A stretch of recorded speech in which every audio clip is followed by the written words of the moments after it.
এটাই ইসলাম। অসুস্থ আপনি যদি শুধু দোয়া চান সুস্থ হবেন, চিকিৎসা করা সুন্নাহ। যেই রোগ হয়েছে ওই রোগের চিকিৎসা নেওয়া কি সুন্নাহ। আল্লাহর হাবিব অসুস্থ হলে চিকিৎসা নিতেন।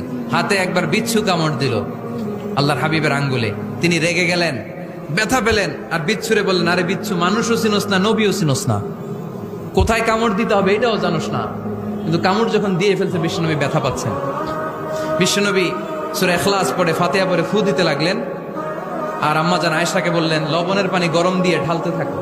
আম্মাজান আয়েশা লবণের পানি আনলেন। লবণের গরম পানির ভেতরে সোডিয়াম ক্লোরাইড আছে, ন্যাচারাল পেইন কিলার, ব্যথা নাশ করে।